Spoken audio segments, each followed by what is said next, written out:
Lacrosse was given to us by the Creator at a time when the 5 original nations of the Confederacy were at war with one another, and there was great casualties, many lives lost. The Creator said, here, I'm gonna give you this game, and play this game instead of fighting each other. Instead of killing each other, play this game to solve your disputes. The Iroquois would start to have games against one another to solve disputes as opposed to killing one another. And it's a medicine that serves many purposes. It creates, like I said, it creates family. It brings people together, teaches them about life, and there's nothing better than lacrosse. There's nothing better than lacrosse. It's the best.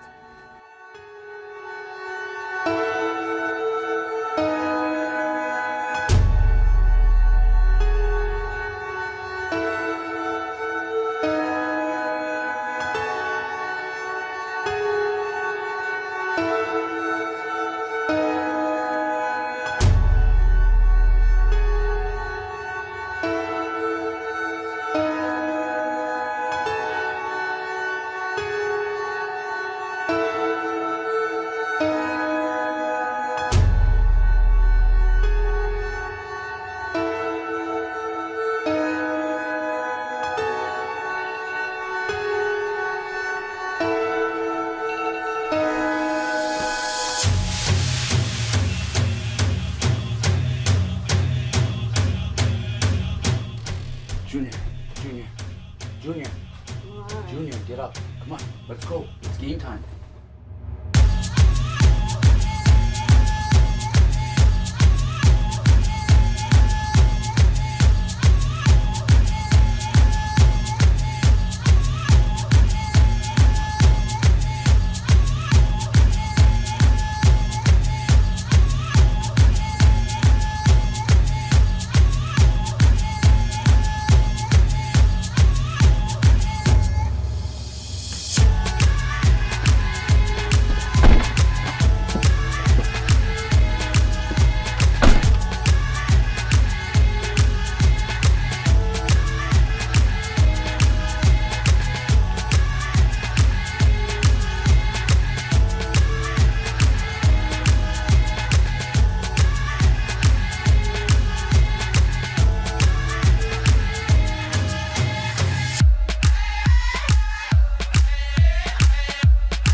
My name is Haudenosaunee, and it means he carries a stick, and I was given that name in the Longhouse. My English name is Kalen Bennett, and I am of the Turtle Clan, the Haudenosaunee, and I am from the Six Nations territory of the Grand River, Kanien'kehá:ka Mohawk. I have been trying to give back to this game ever since I had a son. So my son was born in 2008. His name is Kalen Jr. And as soon as I had a boy, it was just all lacrosse because I wanted him to feel the same joy and experiences that lacrosse has given me. I wanted him to have that. And that was very important to me to instill that in him. So I've been coaching my son in the backyard, in the street, in the snow, in the rain, since 2008. And he's become a pretty good little lacrosse player. My son is my best friend. We can just go and disappear for hours and hours and hours and just play lacrosse. And that's why my son is good. You know, I don't really tell him he's good because I don't want to blow his head up, right? I just say, good job, good job. You can always be better though. There's always things to work on to be better. If you find yourself standing still for longer than 2 seconds, Kale, that means you're not moving enough. Not doing enough? You're not doing enough. You're not working hard enough to get the ball. You gotta keep moving your feet. Kale, when I tell you things, it's because I see things that you don't. Okay? So yeah, but you can barely move. Because you're old. Because I'm old. All right. Yeah, sure, I'm not as fast as you anymore. All right, but I see things. You don't hit enough, man. At least I hit. I may be old, but at least I hit. You can barely hit. When you hit, the other guy just knocks you over. Okay. All right. My son and I have a bond that is unbreakable. And there's nobody really in this world that I'm closer with than my son because of lacrosse. I've coached him since he was 4 and then taught him the game since he was born. I wasn't always this old, buddy. I used to have fast legs just like you. I came here to Fort Erie Lacrosse when I was 14 years old. And that's when I really kind of took off with playing lacrosse and kind of fell in love with it. What was Fort Erie minor lacrosse like? It was like a family. And you'll actually see that coming back now. They're working very hard at that, and it's some of the same bloodlines that are working at this, you know, like Jay Sowden and the Generals, you know. Butch General was like a dad to me.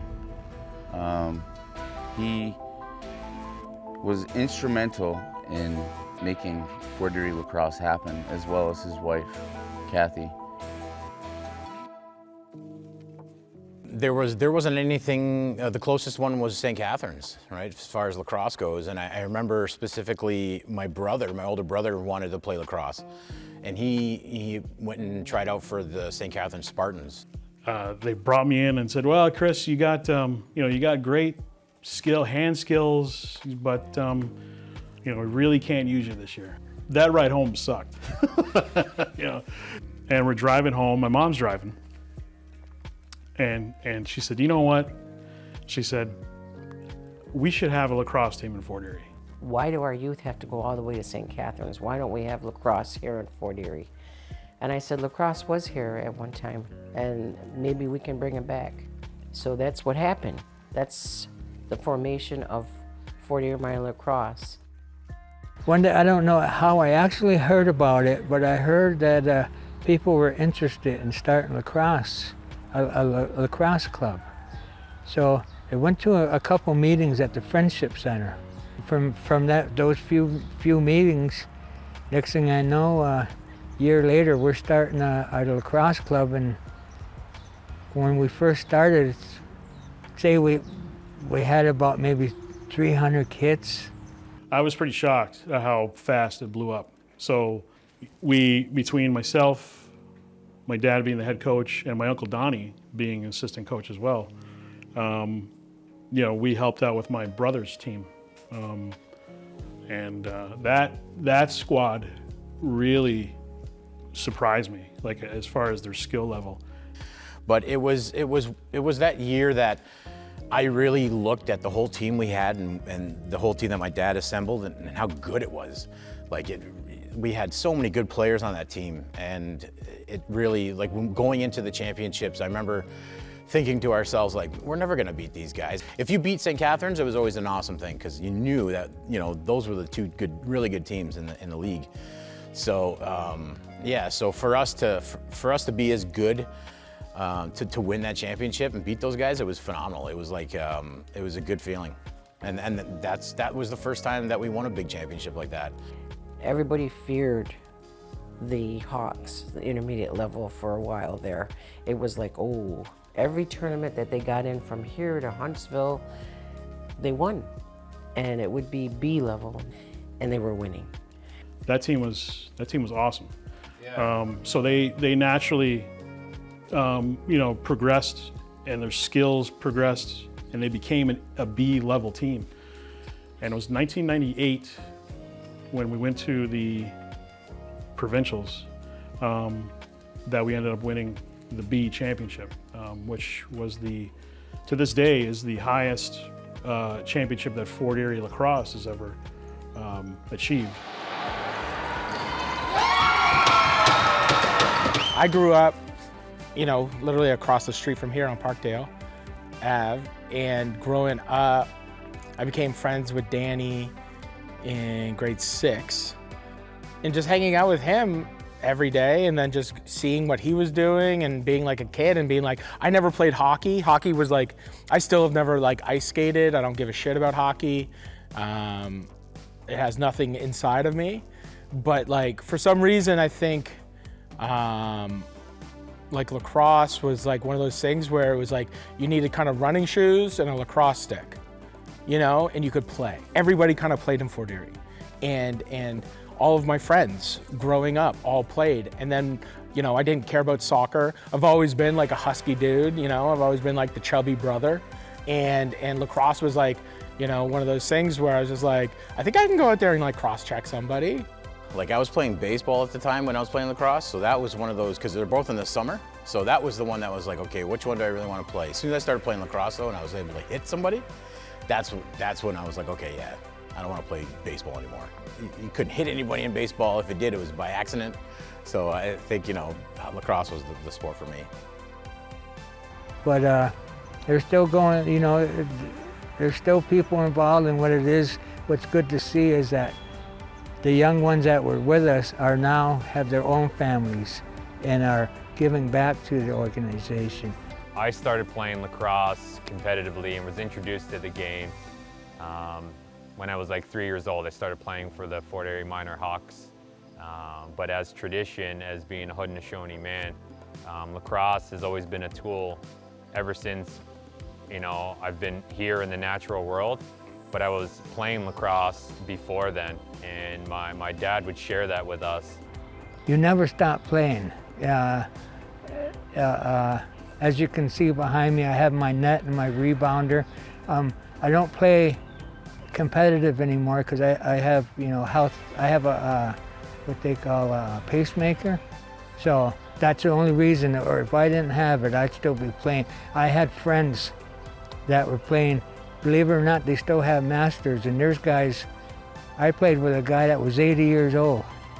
I mean, it's instilled in you. Like I say, from when you're a little toddler, and then this guy could barely move and stuff, and that wasn't the point. The point was that he was still doing. Lacrosse is everything. As I mentioned, lacrosse it's a feeling. Lacrosse is an opportunity. Lacrosse is community. Lacrosse is culture. In regards to my experience, lacrosse it's like the blood that runs through my veins. It's a part of me. Lacrosse was in his blood. He played lacrosse as a young, that's actually how we met, was through lacrosse in Buffalo. We ended up dating from that point on, and we met basically at the lacrosse rink, they called it. So that was at 16. Yep, they met at an ILA game, you know, and yeah, so that's, you know, that's how that started. So that's why I'm here. That's because of lacrosse. I was fortunate to play for him. Butch made me the lacrosse player that I am, and I'm not by any means the best lacrosse player in the world. There's thousands, millions maybe better than me, but the experience that I've gained from playing lacrosse, because I was able to have a little bit of skill, Butch gave that to me. I think lacrosse helped him get to me, like in a different way than he would if we didn't play lacrosse. It was kind of his outlet, you know, to make sure I was doing good, you know. And yeah, he just made sure I worked hard in lacrosse. You know, he was always on my ass about, you know, go get that guy, kick that, you know, make sure you, and he wasn't afraid to hold back and anything like that. But I think, you know, outside of lacrosse too, he was the same way. You know, it was the same way. So I don't know. It's like a funny thing where I'm like, I never saw him as a coach. I always just saw him as like Butch, you know, and but he was so funny. Like, man, him and Danny and Chris would always fuck with me too, because like they would always say that Butch was mad at me. Like, man, Matty, you left your shoes, like, you know, by the door, and like Butch tripped over him like last time you were here. Like, he wants to talk to you. And I'd go, and then like they were always just messing with me, and I'd go and he'd be sitting in his like lounge chair, drinking his coffee, watching hockey or something. And I'd go and be like, Butch, Danny says that I left my, and Butch would just be like, and he wouldn't even know that Danny set me up, or like Chris set me up. And he would just go along with it and like just keep, he's like, you know, like you can't leave your shoes, You got to line them up when you walk in the house. Yeah, Matty. Oh, yes, he was at our house quite a bit as a youngster. He was such a character then. And I'll never forget one time at dinner, because he used to eat dinner with us when I went in too as well. He'd sat down and we had made steaks. So we had a pile of steaks that were just cooked up, just come off the grill, and he come over and we're like, yeah, Matt, you want to eat? It wasn't like we asked him. We just assumed he was going to eat again. You know, here's your plate, Matt. You know, so, but Matt took the plate. He went over to the pile of steaks, and the one that was meant for my dad, which was the biggest one, he grabbed and he put it on his plate. When you know it, he grabbed Butch's steak. And he was like just enjoying himself, and Butch is just looking at him with these eyes like, that was my steak.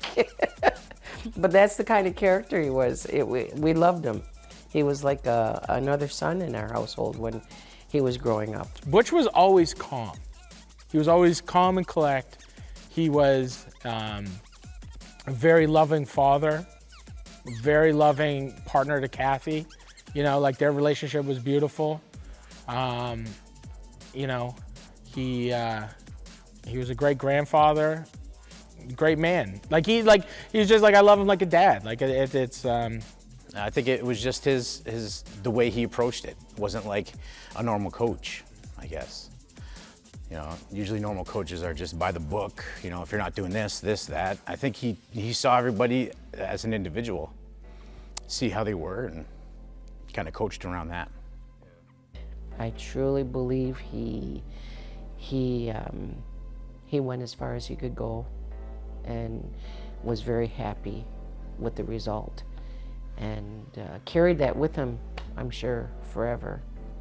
I recognized that Butch was one of the coaches, and he coached my older brother, so I would always be around the arena and would see him, as well as Kathy too as well. I believe that she was very involved in the organization, so it was always a familiar face being around the arenas and always seeing that family there. Yeah. So that was the B championship. So at the beginning of the year, this was 1998, he had made a promise to the players that if they won the provincials, then he would allow the players to take turns in shaving his head. You know, it was at the banquet that year that we won B provincials that my dad said, okay, he was talking about how proud he was of the team, what they accomplished, gave out individual awards. We even had the OLA trophy there too to take pictures, which is pretty cool. And then he said, okay, so I made a promise at the beginning of the season that these guys could shave my head if we won. So he had the clippers in hand. He says, okay, who's first? So one by one, they grabbed the clippers and just shaved a line, and the next just kept shaving until he was completely bald. You know? So. Yeah, no, it's good, man. We've had some really good times, and I think that's what made it fun. You know, it wasn't, lacrosse was almost the second thing. You know, the first thing was being around your buddies and having a good time and going to these tournaments and playing. You know, I remember that, and then being the coolest part of it. But you know, and then getting to play lacrosse was always, you know, the second thing that was awesome. But no, I still talk to all those guys. It was an amazing man. He became a father figure to me. At a time when he saw that I was struggling, he kind of stepped up and was more than just my coach. He was someone who was there for me. Not only did he bring a huge amount of experience and knowledge of lacrosse and shared it with all of us kids, but he took a lot of us under his wing and treated us like he loved us, and he did. He was incredible. He left an everlasting mark on my life. Oh, cool. DJ Shub's new song.